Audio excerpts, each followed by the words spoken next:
talking about, the work that's gone into, your mental state and where you are now mentally and emotionally. What do you think can you explain the difference? So, whether you went through this mental state or not, you look the same. You know what I mean? Like you are still who you are. Can you kind of explain the mental, the emotional of who you were then versus who you are now, mentally and Oh, yeah. emotionally? That's a really good question. So do you mean in the abusive relationship Yeah. or yeah, okay. Yeah. So I would definitely say it was just in that period of my life. I felt very, very triggered, very activated, very I guess you could say defensive. Like just I was paranoid about everything. I was, uncovering these things, about like my medical journey, which was triggering and so then I was questioning intentions of everybody as well. And I didn't trust anyone really except for the ex. Like he was like the one person I kind of trusted, and I think in many ways because he kind of opened my eyes and to like, for example, the vegan diet and like all these things. And I think I kind of felt like, wow, he sees something that the rest of the world doesn't, and which may still be true, but at the same time, it doesn't take away from the fact that it was an unhealthy and toxic and abusive relationship. Um, but I was just very like, I would just say kind of paranoid in some way, because I just didn't know who to trust. And I think like now it's like there's a lot more, like it's definitely still something in terms of trust. I think I've been able to build that more with friends and family, but still sometimes there's that element of like, ooh, can I, especially I think, of course, family, because there was family trauma, that trust piece comes up a lot for me still with them specifically. But I think like with friends, it doesn't, I feel like that's not so much of an issue like the way that it was before. Um, but I would say like, yeah, that was like the biggest thing was probably just being very, and it wasn't even honestly not just the health piece, but then I was starting to learn things about other industries as well, like at the same time, when it comes to like energy and clean energy and all kinds of stuff. So it was like I was seeing things on like all, and the political climate, just like everything that was going on at the Right. time. Just I was taking in all that stuff, and I think the filter probably that I was seeing everything through was just like, wow, the world is really, really messed up. Yeah. 100%. No, I But totally get that. yeah, and now I think I see, well, I mean, first of all, I feel like I see a lot of things changing and I see a lot of the positivity, but I think because I was just so at the time, because everything in my world was just me, my ex, and like the health issues, that just, it's like that seemed like the only thing that existed in some ways. And then once I started working, started working at Tesla for a little while, and like, I started meeting other people, and then it was like, oh, of course there's like other people that think, the same way, and it wasn't just him. And then I also started seeing like some changes like in my family and our interactions, and just seeing that like, hey, like maybe not everybody is like, out to get me or something, like, so I mean, of course you still got to be cautious about people, right, that you don't know, but yeah, it just, I think I've started to see more like a glimpse of just other things besides just us. And this, I felt like, because it was like when I was with him, it was like me and him against the world kind of thing. Like, Yep. let's do this and let's try to change this and make this better. But we couldn't even, like, our relationship, we couldn't even figure that out. Like, so how are we supposed to, change the world? We can't even Exactly. figure out our own relationship? Exactly, So, exactly. I wanted to ask, I know that you said that you weren't like officially diagnosed with lupus, but yeah. as far as that goes and any of the other realms that it could have been in that same family, what do you think, knowing what you know now, Yeah. foods, mindset, and all that stuff, what do you think is the biggest myth around lupus and like that family of whatever you were dealing with? Oh man. So I guess like just the biggest myth about just health in general and diseases is that like there's these mystery diseases that aren't curable.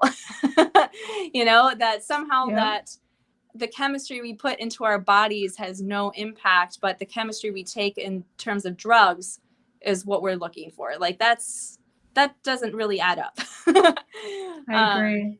Yeah. So I think a lot of it is just we're not focused on, lifestyle, and we're not focused on, hey, let's study and look at what kinds of foods should we be eating versus let's study and try to come up with a fix to a symptom, which is just a Band-Aid to something.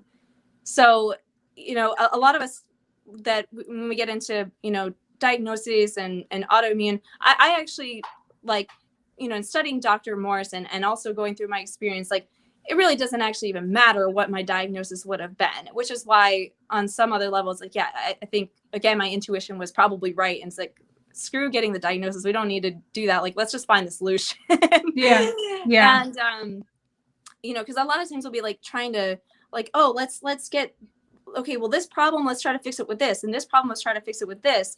But once you get to like the core, like the root of something like that can have this domino effect in other ways. And like, we're all the human species. So we're not all eating, we shouldn't really all be eating like this grand different diet, whatever. Like, it's not really that complicated, which is why, Dr. Robert Morris, he's always promoting, like, we are frugivores. Like, our closest relatives are chimpanzees.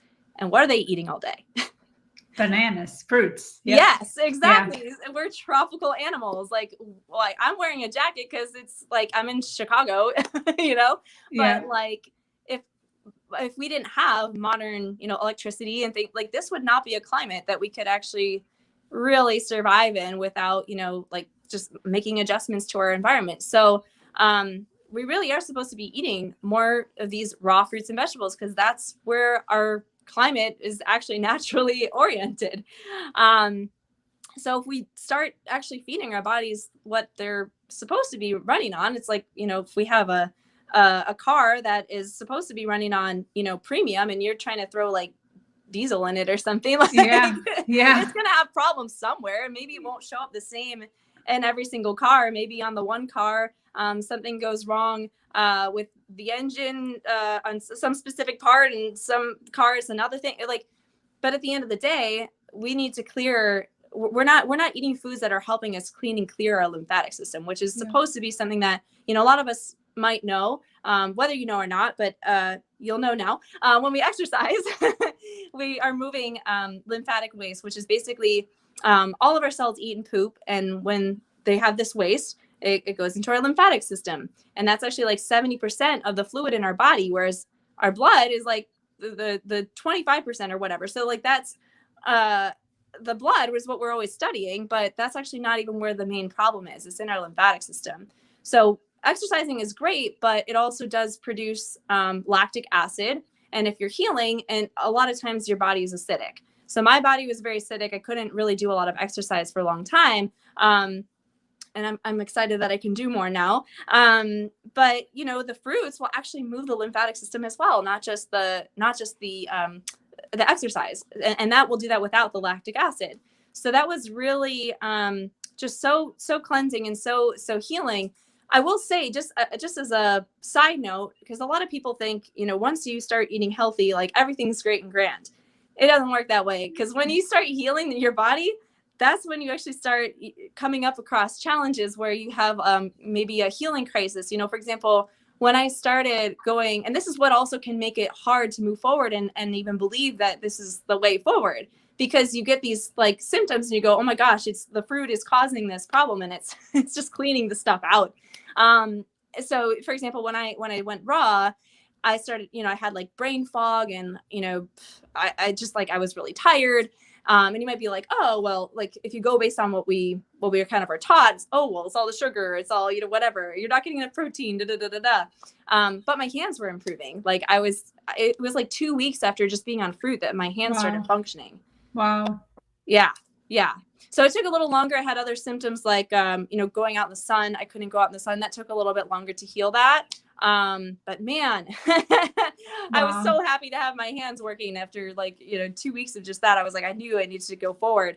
So it's just the journey isn't always a linear one. And so I think that's why it's easy, especially when, raw foods hasn't been super like studied as well. Yeah. Like, you don't have a ton of a ton of research. There's a handful of studies out there, but it really isn't as researched and not also really talked about as much in mainstream. So when you do this, it can feel risky. And so I think a lot of times the people that try the raw vegan diet are really people like me who have really suffered from something that they're just so frustrated with. They want to answer, they want to get to the root, and they're willing to do whatever it takes because that pain is so bad. I mean, I felt like I was dying with, not just the hands, but like when I would go out in the sun, I would be out there for 10 seconds and I'd be wiped out for like a week, and I would just be in excruciating pain laying in bed. Like I couldn't do it. I just felt like I was dying, and I needed to do something major.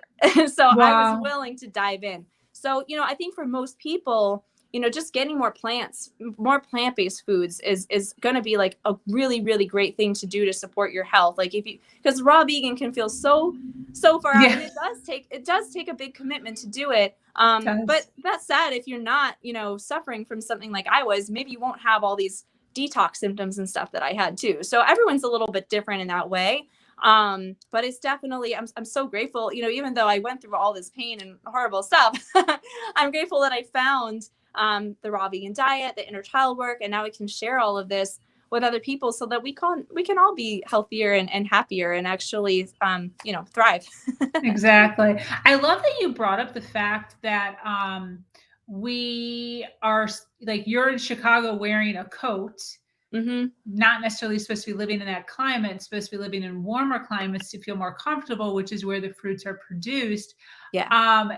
Just like that sort of, not to say, rain on anyone's parade or make anyone feel anything less than, but like that is such common sense to me, on so many different levels. And the other thing that I want to notate talking about this, because I myself am not vegan or vegetarian, I consume, pretty much probably an 80-20. So 80% fruits and vegetables and 20% of pizza, basically. So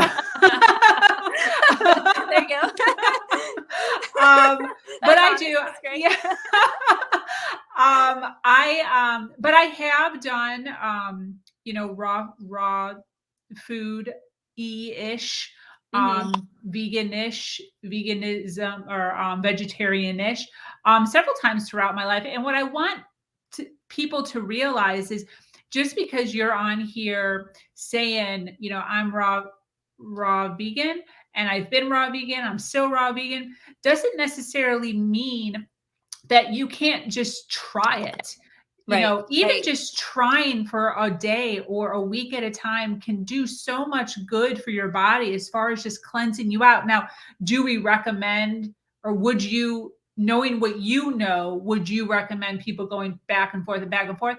I don't know. However, I do know that in my personal experience of doing it for weeks, 2 weeks, or a few times, a few months at a time, has done wonders for my skin, for my bowel movements, my intestines, the gassiness that I felt, my tongue, hair, all of that stuff. So, is it best to be yo-yoing back and forth? I mean, maybe, maybe not. However, if you had to choose one or the other, never versus sometimes, I feel as if sometimes would benefit you. Yeah, absolutely. I agree with you there. And, it's a journey.